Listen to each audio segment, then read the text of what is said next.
கற்றது உலகளவாகவும் கல்லாதது கைமண்ணளவாகவும் இருக்கட்டும். Hello everyone, எல்லாரும் எப்படி இருக்கீங்க? நல்லா இருக்கீங்களா? இனி நான் உங்கள்கிட்ட பேசுகிற டாபிக் என்ன அப்படின்னு பார்த்தீங்கன்னா, இந்தியா வெர்சஸ் யூஎஸ் அப்படிங்கிற மிகப்பெரிய ரெண்டு கண்ட்ரியோட கிளாஷ் தான் சோஃபார் போயிட்டு இருக்கு அப்படின்னு சொல்லலாம். வேர்ல்டு மோஸ்ட் பாப்புலேஷன்ல இருக்கிற ஒரு கண்ட்ரி, வேர்ல்டு வைடு எக்கனாமிக்ல 4th இருக்கிற கண்ட்ரியும் வேர்ல்டு வைடு எக்கானமில ஃபர்ஸ்ட் இருக்கிற கண்ட்ரியும் மிகப்பெரிய கான்ஃபிளிக்ட்ல போயிட்டு இருக்காங்க.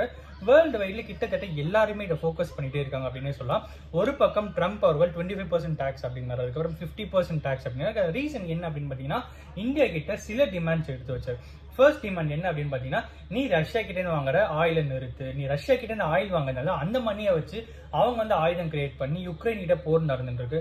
யுக்ரைன்ல வந்து ரத்த வெள்ளக்காட்டு போயிட்டு இருக்கு, இந்தியா தான் மிகப்பெரிய காரணம் அப்படிங்கிற மாதிரி இந்தியாவை கார்னர் பண்ணி கேட்டுட்டே இருந்தாரு.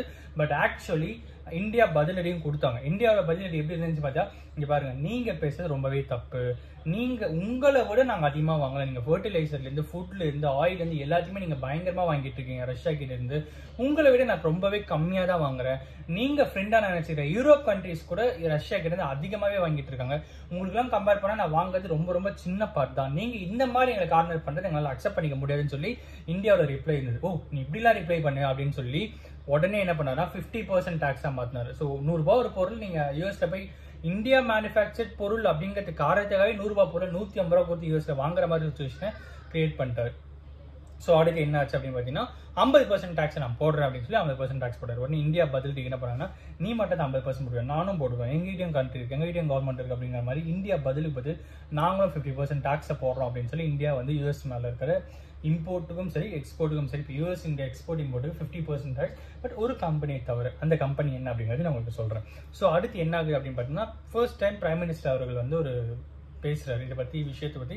இவ்வளவு நாளா வந்து எக்ஸ்டர்னல் அஃபேர்ஸ் மினிஸ்டர் பேசிட்டு இருந்தாரு. பட் இப்போ வந்து பிரைம் மினிஸ்டர் சொல்றாரு. அவர் என்ன சொல்றாருன்னா, நாட்டில் இருக்கிற ஃபார்மர்ஸுக்கு எதிராக யூஎஸ் உடைய சில அக்ரிமெண்ட்ஸ் இருந்தது, அதை நாங்கள் சைன் பண்ணல, அதுக்காக இந்த மாதிரி பண்ணிட்டு இருக்காங்க. அந்த கோர்ஸ் இதனால சில இடங்கள்ல நிறைய வேலைகள் இழப்புகள் ஏற்படக்கூடும் தான். பட் நான் இல்லைன்னு சொல்லி என் தலையே போனாலும் சரி, அந்த அக்ரிமெண்ட் நான் ஒத்துக்க மாட்டேன். அந்த அக்ரிமெண்ட் முழுக்க ஃபார்மர்ஸ், அதாவது விவசாயிகள், இந்தியாவில் இருக்க விவசாயிகளுக்கு எதிராக இருக்கு.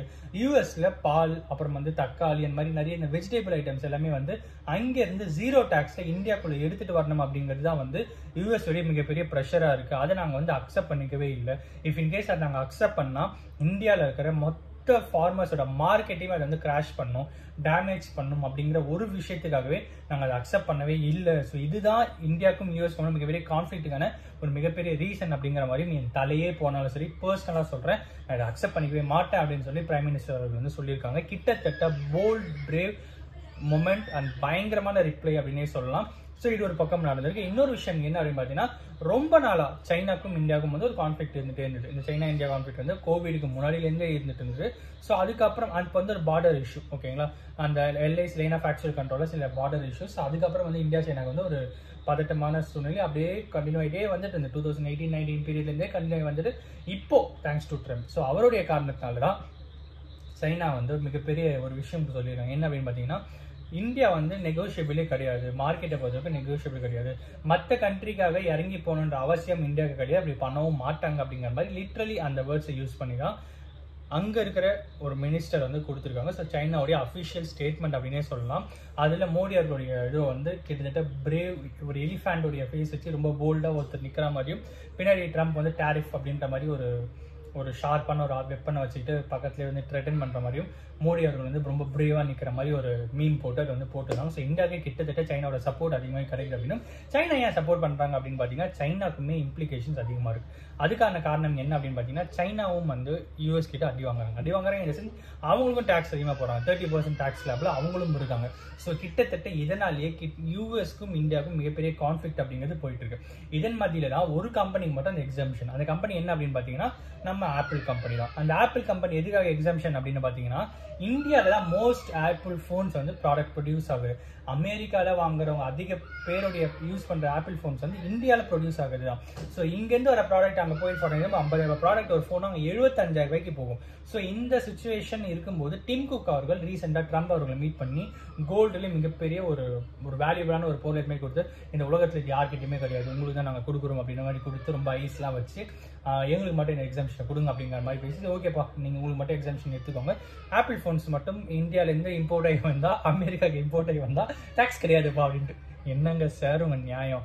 சரி ஓகே, அது ஒரு பக்கம் போயிட்டு இருக்கா. ஸோ யூஎஸ்லேருந்து இந்தியாவிலேருந்து யூஎஸ்க்கு போகிற ஆப்பிள் ஃபோன்ஸுக்கு டேக்ஸ் கிடையாது அப்படின்ற மாதிரி ஒரு விஷயத்த சொல்லியிருக்காரு. ஸோ மிகப்பெரிய யூஎஸ் வேர்ல்டு வார் இன்டர்நேஷ்னல் அப்படின்னு சொல்லிட்டு ஒரு பெரிய பஞ்சாயத்தே வேர்ல்டு வைடில் போயிட்டு இருக்கு அப்படிங்கிறத பார்க்கும்போது ரொம்ப ரொம்ப இன்ட்ரெஸ்டிங்காக இருக்கு.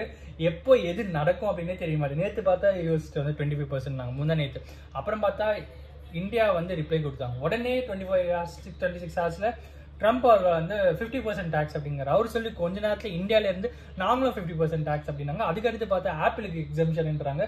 ஒரு பக்கம் சைனாவும் இந்தியாவும் ஸ்ட்ராங் ஆகி வராங்க, ஒரு பக்கம் பிரிக்ஸ் மாநாடு Brazil, Russia, India, China, south Africa. So இவங்களுடைய மாநாடு அவங்களது அந்த பர்டிகுலர் 5 கண்ட்ரிஸ் ஸ்ட்ராங் ஆகிட்டு வந்துருக்காங்க. ஸோ வேற லெவலில் வேர்ல்டு வைட் நியூஸஸ் போயிட்டு இருக்குது. ரொம்ப ரொம்ப இன்ட்ரெஸ்டிங்காக இருக்குது. அண்ட் அஃப்கோர்ஸ் ஸோ ஃபார் அடுத்தடுத்து என்ன ஆகுது அப்படின்னு நம்ம வெயிட் பண்ணி தான் பார்க்கணும். இது வரைக்கும் இதில் நான் உங்கள்கிட்ட பேசணும் அப்படின்னு அஃப்கோர்ஸ் எப்படி யாரா ஒருத்தருக்கு நாலேஜாக இருக்காங்கன்னு சொல்லி நான் நம்புறேன். தேங்க்யூ.